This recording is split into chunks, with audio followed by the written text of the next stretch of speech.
Hi guys, welcome back to my channel.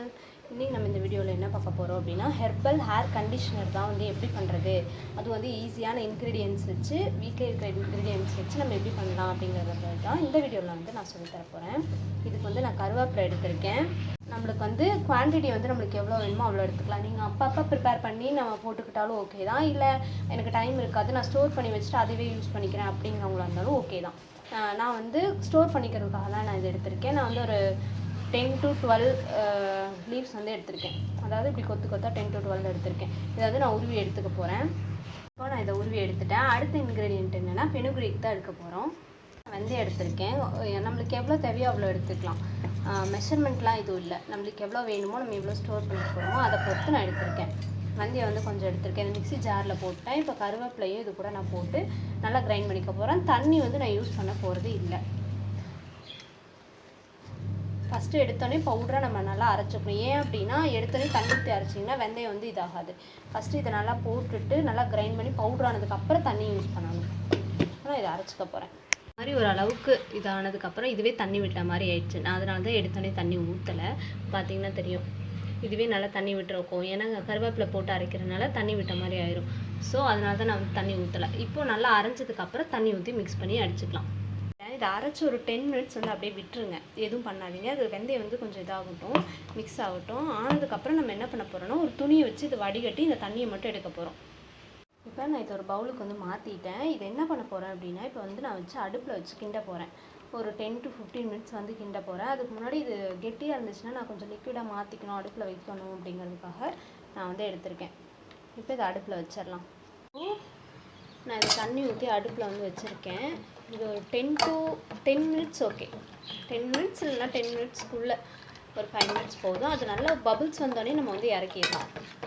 நல்லா வெந்து bubbles வரும். வந்ததுக்கப்புறம் நம்ம வந்து இறக்கிடலாம்.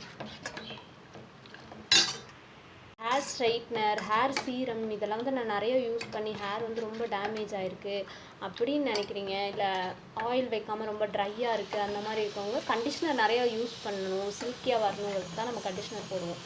ஸோ அதுக்காக எனக்கு வந்து நிறையா கெமிக்கல் கண்டிஷ்னர் யூஸ் பண்ணி ஹேர் டேமேஜ் ஆகிருக்குன்னு நினைக்கிறவங்க கண்டிப்பாக இந்த ஹெர்பலை வந்து ட்ரை பண்ணலாம். உங்களுக்கு ரிசல்ட் நல்லாயிருக்கும். இது நல்லா கொதிச்சு வர ஆரம்பிச்சிருச்சு.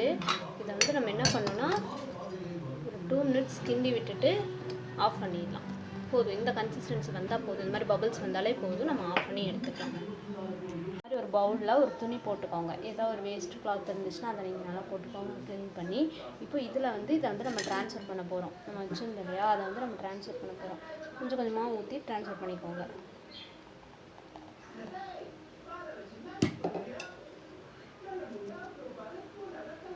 இப்போ நான் அதை நல்லா வடிகட்டி இன்னொரு பவுலுக்கு மாற்றிட்டேன். பார்த்தீங்கன்னா இது தண்ணி நீங்கள் ஊற்ற ஊற்ற திக்கான கன்சிஸ்டன்சி வந்துகிட்டே இருக்கும்.